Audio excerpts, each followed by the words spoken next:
शुंभ निशुंभ बध शुण परीक्षित राजा कहे शुक ब्रह्मा श्री दुर्गा चरित हादे ईश्वर महिमा अकलित सागर चंडी युद्ध कथा मानव जम रक्ष कर लोकंता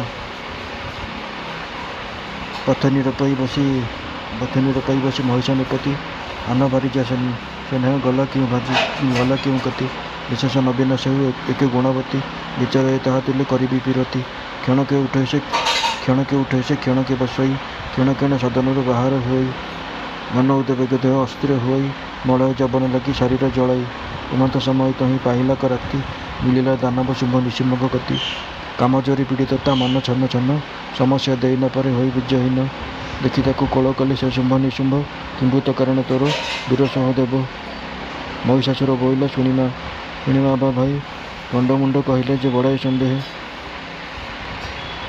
रत्नगिरी शिक्षा दिव्य कन्या गोटी भेटी कहले न सुरहिता गुण रूप गोटी से कन्या को आनीगले से बेनी व्रत जिन जाई रजनी होइला प्रभात कन्या किरण के पाई नईला मो पास से अबा ताहार तुले कले रति रस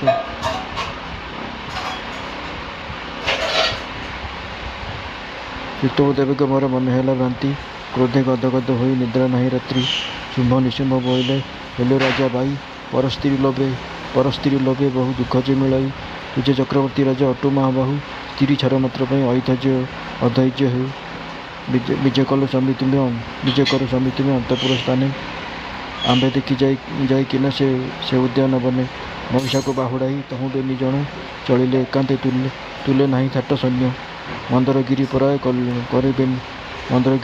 करे बेनी गदा विचरती मने मने आगत प्रमोद निश्चय श्री आयुष एहार तुटिला स्त्री छारे निमंते से आंभ को पेशिला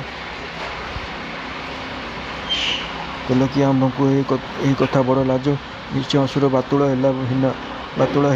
हीन बीज अमंत विचारी चली जाती बेनी बीरे प्रवेश होइला जाई अरण्य भितर शुण परीक्षा राज दुर्गार चरित अष्ट उत्तर जे 7 योजन प्रमित जेनाबली पूर्वक जे रत्नगिरी छाड़ी तही देवी दुर्गे रही कले खड़ बड़ी पड़िला जे जेनाबली नगरे दुर्गा दृष्टि सिंह द्वार जगती पड़े तार तुटी दोहरा घरु अद्भुत उठी अग्निराशि महिषासुर राजर पुर देला ध्वंसी अमेघरे होइला जे भयंकर वृष्टि भाजी घर ग्राम मान पड़े सर्वलोटी पुर जगती उपरे बसिले संपाति उत्तर मूर्ति करी मांस से चबाती राणीहंसपुर जे केते बेले उठी उलुकापात पराय राजी हुए गोष्ठी दीर्घात शपथ 10 दिगरे शुभई बरड़ा पत्तर पर पृथ्वी कंपई यही मत नगर है उत्पात बहुत जेणु दुर्गा देवी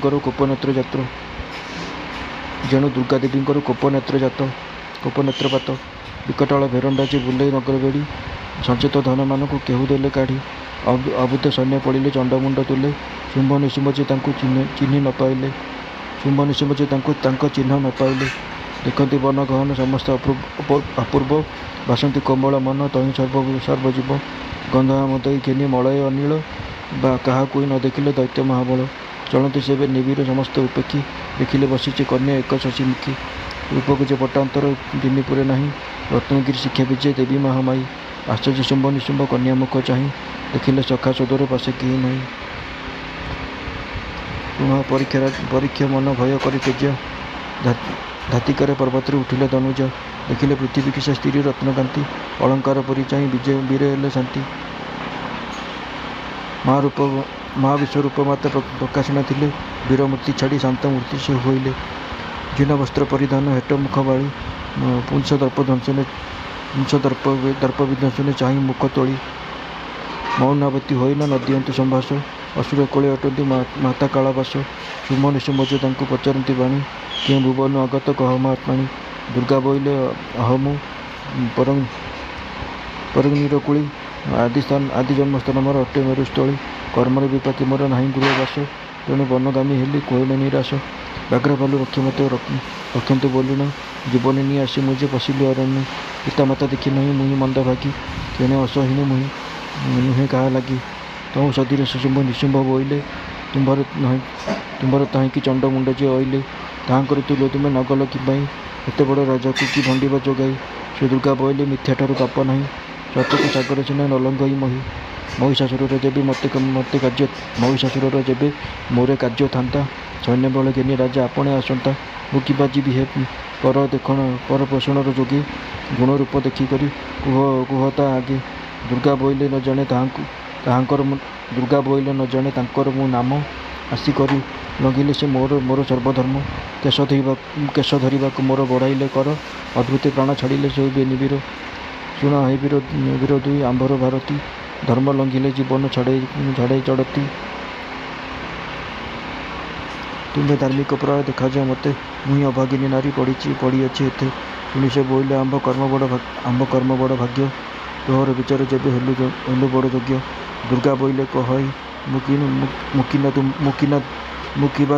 ମୁକିନା ତୁମନ୍ତ କେମନ୍ତେ ଜାଣିବ କହ କାହା ଚିତ୍ତ କେମନ୍ତ ଶୁମ୍ଭ ନିଶୁମ୍ଭ ବୋଇଲେ ଶୁଣିସି ଗୌମା ତୁମ୍ଭେ ମାହେଶ୍ୱରୀ ସ୍ତ୍ରୀ କୂଳେ ତୁ ଉତ୍ତମ ସ୍ୱସ୍ତ୍ରୀ ସ୍ୱଦେବତା ଯେ ସ୍ୱଜନ ବ୍ରାହ୍ମଣ ସ୍ୱରୂପକୁ କହନ୍ତି ନକରି ଗୋପନ ଆମ୍ବର ବଂଶାବଳୀ ଯେ କହୁ ତୋର ଆଗେ ମହାପ୍ରତାପୀ ଆମ୍ଭେକୁ ଅଟୁଳମୟୀ ଭାଗେ ଆମ୍ଭର ପିଅର ମହିଦାସ ନରପତି ତାରକାସୁର ସେ ଅଟେ ପଣ ନାତି ପରାକ୍ରମୀ ଜିଣି ପରୁ ଦେବ ଇନ୍ଦ୍ର ରାୟ ଯାବତ କାଳେ ଆମ୍ଭର ବିଷ୍ଣୁକୁ ହିଁ ଭୟ ଶୁଣିସି ଗମାଇ ଆମ୍ଭ ଯେ ଚରିତମାନ ବହୁତ ତପ କରିଲୁ ଭାଇ ବେନି ଜାଣ ଏକାନ୍ତେ ବସିଲୁ ଆମ୍ଭେ ସାଗର ସଙ୍ଗମ ଶୂନ୍ୟ ପବନ ଭକିକ ଭୟ ଲୟ କଲୁ ବ୍ରହ୍ମ ଏକାଶୂନ୍ୟ ଏକମାନେ ବସି ଦିବାରାତ୍ରେ ନ ଉଠିଲୁ ନବସହସ୍ର ବର୍ଷ ପର୍ଯ୍ୟନ୍ତ ମାଂସ ଚର୍ମ ଆମ୍ବର ଜି ମିଳାୟଣ ଗଲା କେବଳ ଶରୀର ଅସ୍ଥି ମାତ୍ରକ ରହିଲା ପୁନରୂପୀ ଉତ୍ପତ୍ତି ହେଲା ଆମ୍ବ କାୟା ନବମୁଖ ନାସିକା ଯେ ପାଦ ପାଣି ଛାୟା ଏମତେ ନବସହସ୍ର ବର୍ଷ ତପ କଲୁ ଏତେ କାଳେ ଆମ୍ଭେ ବିହି ରୂପକ ଦେଖିଲୁ ମାଗ ମରଳ ବାହାନେ ବିଜେ କଲେ ଧାତା ବର ମାଗ ବୋଇଲେ ସେ ସୃଷ୍ଟି କରତା ଆମ୍ଭେ ବୋଇଲେ ବବିତା ଦେବ ଯେବେ ବର ପୁଂସ ହସ୍ତେ ନ ମରିବୁ ହୋଇବୁ ଆମର ଶ୍ରୀବିଷ୍ଣୁ ମଧ୍ୟ ଭୁବନ ସଦା ଅବତରେ ତେଣୁ ବଦୀ ନହିବୁ ଯେ ପୁରୁଷ କରରେ ବ୍ରହ୍ମା ବୋଇଲେ ବିଷ୍ଣୁର ଅନେକ ଯେ ମାୟା ସ୍ତ୍ରୀ ରୂପେ ବିକାଶ ସେ ତାର କାୟା ବୈଲୋଚନ ଦୈତ୍ୟ ନାଶ ନ ଗଲା ପୁରୁଷ ମାଳତୀ କନ୍ୟା ରୂପରେ କଟିଲା ତା ବସ ଉକୁଣି ଠାବ କଲା ମର୍ମ ଭାଳ ଧାଉ ପଡ଼ନ୍ତେ ନାଶ କଲା ମହିପାଳ ଭାତର ମୁଖରୁ ଏଇ ବାଣୀ ଆମ୍ଭେ ଶୁଣି ସତ୍ୟକରାୟଣ ବର ମାଗିଲୁ ଯେ ପୁଣି ଆମ୍ଭେ ବୋଇଲୁ ବବିତା କଲେ ଯେବେ ସିଦ୍ଧ ସ୍ତ୍ରୀ ହାତରେ କେବେ ନଈବୁଟି ବଧ ମାତକ ବର ଦେଇନ ବୋଇଲେ କୁକୁରୁ ସ୍ତ୍ରୀ ପୁରୁଷରୁ ତୁମ୍ଭ ବଧ ନଇପାରୁ ଦୁର୍ଗା ବୋଇଲେ ତୁମ୍ଭେ ଏହି ଦେହ ଘେନି ଅନେକ କାଳ ହଉ ବଞ୍ଚିଥିବ ଏଇ ମେଦିନୀ ତୁମ୍ଭ ସଙ୍ଗେ କେଉଁପରି ହେବ ମେଳ ଭାବ ଅପାର ଫରିଜା ପୁଣି ତୁମ୍ଭର ହୋଇବ ଏହି ମୋତେ କାଳେ ଥିବ ଦେହ ଘେନି କାହିଁ ଘର କରିବୁ ମୁଁ ହେଲି ଶପଥଣୀ ଶୁମ୍ଭ ନିଶୁମ୍ଭ ବୋଇଲେ ଶୁଣ ଗୋସାମଣି ବ୍ରହ୍ମର ରୁହାଇ ଯଜ୍ଞା କଲୁ ଆମ୍ଭେ ପୁଣି ବୋଇଲୁ ବବିତା ଦେଲୁ ତୁ କଲ୍ୟାଣ ପଦ କେମତେ ଜାଣିବୁ କହ ଆମ୍ଭ ମୃତ୍ୟୁ ଭେଦ ମାତା ତୁ ନ କହିବୁ କାକୁ ପ୍ରିୟ ଭାବେ ଆମ୍ଭର ମୃତ୍ୟୁ ଭେଦ କୋ ଥିବ ତୋର ଗର୍ଭେ ଏକ ଶିର ଆରେକକୁ ଯେବେ ଦେବୁ ହସ୍ତ ତେବେ ଆମ୍ଭେ ମରିବୁ କହିଲୁ ଯେ ସତ ଏ ସାତ ଦ୍ୱୀପ ମଧ୍ୟରେ ଆମ୍ଭେ ଚକ୍ରବର୍ତ୍ତୀ ଆମ୍ଭଠାରୁ ବଳବନ୍ତ ନାହିଁ କେହି ପୃଥ୍ୱୀ ମାଗ ଆମ୍ବ ବାହୁ ତଳେ ମହିଷାସୁର ରାଜା ଆମ୍ବର ଦର୍ପରେ କରି ତାହାକୁ ହିଁ ପୂଜା ସ୍ୱର୍ଗମତେ ପାତାଳକୁ ଆମ୍ଭେ ଦେଲୁ ସାଧି ବରୁଣ ପରି ବସିଲ ନେଲୁ ଅଷ୍ଟନିଧି ଆଣିଲୁ କୁବେର ଭଣ୍ଡାରକୁ ଦୂର କରି ବିଷ୍ଣୁ ଆଦି ଦେବତାଏ ନୁହିଲେ କେଶରୀ ଯେବେ ତୋର ଆମ୍ଭଠାରେ ବଳିଲା ସଦାଏ ଆମ୍ଭର ଭାରିଜା ତୁମ୍ଭେ ହୋଇବ କି ମାଏ ଦୁର୍ଗା ବୋଇଲେ ତୁମ୍ଭେ ତ ରକ୍ଷ କଳେ ବୀର ବଚନ ମାତ୍ରକେ ତୁମ୍ଭେ ମୋତେ ବଶ କଲ ଏ ରାଜାର ରାଜପାଶି ମୁଇଁ ଯେ ଅଇଲି ତୁମ୍ଭଙ୍କୁ ଦେଖିନା ଏବେ ସବୁ ପାଶରିଲି ବନ୍ଧୁବାନ୍ଧବ ମୋର ସବୁ କଲି ତେଜ ଝୁକତେ ତୁମ୍ଭରି ମୁଇଁ ହୋଇବେ ଭାରିଜା ଧନ ବସନ ରତନ ନ ରୁଚାଇ ମୋତେ ମୃତ୍ୟୁରଙ୍କର ଶରଧା ଝୁକତେ ଶୁଣ ପରିଚିତ ଦୁର୍ଗା କଲେ ବହୁ ମାୟା ସତ ହୋଇଲା ଶୁଣି ଅସୁରଙ୍କ ଗାୟା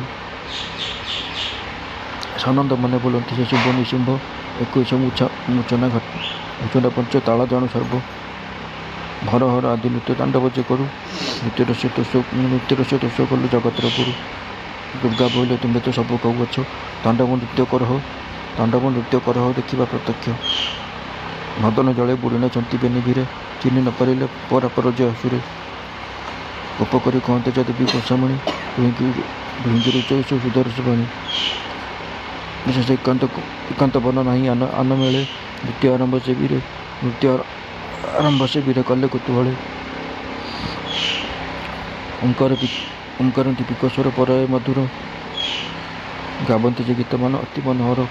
କାହାକରି କୌତୁକ ରଙ୍ଗ ନୃତ୍ୟ ଦେଖି କରତାଳେ ଦେଇ ହସୁଥାନ୍ତି ଚନ୍ଦ୍ରମୁଖୀ। ଚଞ୍ଚପୁଟ ଭର ହର କଳା ଝମଝମ ଚରଣ ଯେ ଶୁଭେ ଯେତେ ବୋଳା। ବେନି ପାଣି ବେନି ପାଦ ଶୂନ୍ୟ କ୍ଷେପି ଦିଅନ୍ତି ଧାରଣା ମୋଚନ ଆଦି କେତେ ସେ କହନ୍ତି କେତେ ସେ କରନ୍ତି।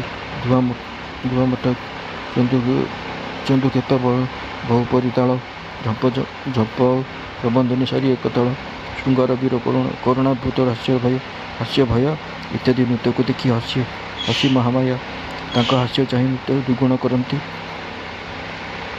ଯେନେ ମତଗଜ ଖଣା ଖାଲ ନ ମାନନ୍ତି। କୋମଳ କରୁଣା ଦେବୀ ବଚନ କହନ୍ତି ନୃତ୍ୟରଙ୍ଗ ଦେଖିଲେ ତୋଷମର ମତି।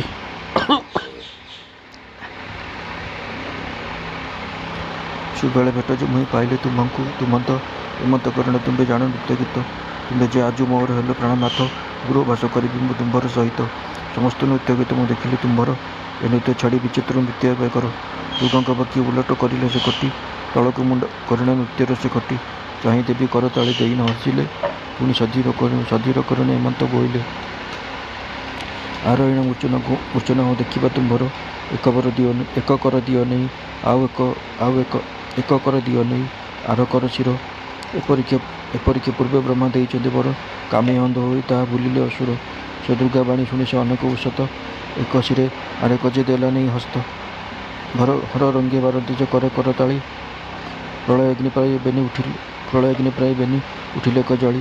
ଯେତେବେଳେ ଶେଷକାଳ ହୋଇ ପ୍ରାଣୀଙ୍କର ଆକାଶରୁ ମୃତ୍ୟୁଭେଦ ହୋଇ ତାହାଙ୍କର ତ୍ରୈଲୋକ୍ୟର ଅଗୋଚର ଯେ ବୀରଙ୍କ ମୃତ୍ୟୁ କାମ ଲୁପ୍ତ କରି ସେ ହରାଇଲେ ହେତୁ। ସୁମ ନିଶୁମ ବେନିଙ୍କ ବଧ ନେତ୍ର ଦେଖି ଦେବତା ସର୍ବେ ଅଇଲେ ସ୍ୱର୍ଗକୁ ଉପେକ୍ଷି।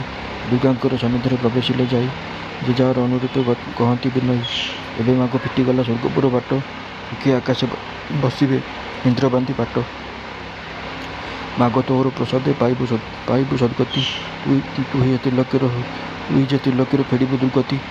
ମହିଷ ଅସୁର ଚଣ୍ଡମୁଣ୍ଡ ଯେ ନିଶ୍ଚୟ ଏହି ଯେ ବ୍ରହ୍ମାଣ୍ଡ ଯାକ ନାଶ କଲେ ସର୍ବ। ଶୁମ୍ଭ ନିଶୁମ୍ଭଙ୍କ ବଧ ଶୁଣନ୍ତି ଯେ ନର ଅରିଷ୍ଟ ଉତ୍ପାତମାନ ଖଣ୍ଡେ ତାହାଙ୍କର। ଦେବତାଙ୍କୁ ରୂପାନ୍ତ ଖଣ୍ଡିଲ ଭୟ ସମସ୍ତଙ୍କର ଆପଦ ଖଣ୍ଡ ମହାମାୟୀ। ଦୁର୍ଗାଙ୍କୁ ଲୟ କରି ନ ହୃଦୟ ଭାବି ଯାବତ କ୍ଲେଶ ଧୂମର ଖଣ୍ଡ ମହାଦେବୀ। ଶ୍ରୀଦୁର୍ଗା ସେ ଚରଣରେ ଶରଣ ମୁଁ ନିତ୍ୟ। ସାରଳା ଦାସ ଭାବଇ ହୃଦଗତ ମଧ୍ୟ। ଜୟ ତୁ କାତ୍ୟାୟନୀ ଗୋ ଜୟ ଚଣ୍ଡୀ ଦୁର୍ଗେ। ତୋର ଦୋଷରେ ଯମଦଣ୍ଡକୁ ନ ଲାଗେ। ସହସ୍ରେ ଭୁଜ ସହସ୍ରେ ଶସ୍ତ୍ର ଅଛୁ ଧରି ଜଗନ ମୋହିନୀ ଗୋ କେଶ ତୁମି ବାରି। ଯାହା ନାମ ଭାବନ୍ତି ନ ଖଣ୍ଡେ ଯମଦଣ୍ଡ ଯାହା ନାମ ଶୋଭନନ୍ତି ବିଘ୍ନ ହୋଇ ଖଣ୍ଡ। ଯାହା ନାମ ଶୋଭନନ୍ତି ଲକ୍ଷ୍ମୀ ହୋଇ ପ୍ରାପ୍ତ। ଯାହା ନାମ ଭଜନ୍ତି ନ ଆୟୁଷ ବର୍ଦ୍ଧିତ। ଯାହା ନାମ ଚିନ୍ତନ୍ତି ଅରିଷ୍ଟ ହୋଇ ଶାନ୍ତି। ଯାହା ନାମ ଚିନ୍ତନ୍ତି ନ ପଡ଼େ ଦୁର୍ଗତି। ଯାହା ନାମ ନ ଚିନ୍ତନ୍ତି ନ ଥାଇ ରୋଗ ବ୍ୟାଧି। ଯାହା ନାମ ଶୋଭନନ୍ତି ପ୍ରସର ଏଇ ବୁଦ୍ଧି। ଯାହା ନାମ ଭାବନ୍ତି ଅପୁତ୍ରିକ ଦୋଷ ଯାଇ। ସନ୍ତାନ ଉପଜ ମହାଭଗବାନ ପାଇ। ବିପାକ କର୍ମ ଯାହା ଯୋଗରେ ଜୁଟଇ। ଯେ ଦେବୀ ନାମ ଭାବନ୍ତି ବନ୍ଧନ ତୁଟାଇ। ମୁନିଜନ ମାନେ ନିତ୍ୟ ଭାବୁଛନ୍ତି ଯାହା ମାନବ ଜମରେ ମୁହିଁ କି କହିବି ତାହା। ହେ ପଣ୍ଡିତ ଜନେ ଦୁର୍ଗା ଦେବୀଙ୍କର ବିନୁ ଆନନ ଭାବଇ ମନେ ମୋହର ଜ୍ଞାନୀ। श्री भागवत भगवत श्री विष्णु पुराण। दर्शकों, आज हम नवरात्रि के पावन अवसर पर माँ दुर्गा के दिव्य स्वरूप का दर्शन करेंगे। माँ शक्ति जो ब्रह्मांड की अधिष्ठात्री है सदैव अपने भक्तों पर कृपा वर्षाती है। रूप 1, सिंह पर विराजमान। देखिए, माँ दुर्गा सिंह पर विराजमान है। उनके हाथ में त्रिशूल और कमल है। वे शक्ति और करुणा दोनों का अद्भुत संगम है। रूप 2, आशीर्वाद देती हुई माँ। माँ का दूसरा रूप भक्तों को आशीर्वाद देता है। उनकी करुणामय दृष्टि हर दुख दर्द का नाश करता है। माँ के आशीर्वाद से जीवन में शांति और सुख प्राप्त होता है। रूप 3, महिषासुरमर्दिनी। माँ दुर्गा का यह रूप है महिषासुरमर्दिनी। उन्होंने अधर्म और अन्याय का नाश किया। यह स्वरूप हमें सिखाता है कि सत्य की विजय सदैव होती है। रूप 4, शांत कमल रूप। अब देखिए माँ का शांत और सौम्य रूप। कमल पर विराजमान माँ दुर्गा की मुस्कान जीवन में आनंद और करुणा भर देती है। रूप 5 भक्तों को आशीर्वाद। माँ अपने भक्तों को आशीर्वाद देती है। उनके चरणों में शीश झुकाने वाला कभी खाली नहीं लौटता। माँ की कृपा से हर संकट दूर हो जाता है। रूप 6 युद्ध मुद्रा। माँ दुर्गा का यह रूप युद्ध मुद्रा में वे अधर्म का विनाश और धर्म की रक्षा के लिए सदैव तत्पर रहती है। यह स्वरूप हमें साहस और निर्भयता का संदेश देता है। रूप 7 विजय मुद्रा। और अंत में माँ दुर्गा का विजय स्वरूप त्रिशूल ऊंचा उठाए माँ विजय का संदेश देती है। यही शरण दिलाता है कि अंधकार चाहे कितना भी गहरा हो, अंततः प्रकाश ही जीतता है। समापन। जय माता दी। माँ दुर्गा आप सभी पर अपनी कृपा बनाए रखे, आपके जीवन से हर संकट मिटे और सुख शांति का वास हो। जय अम्बे गौरी, जय माँ दुर्गा।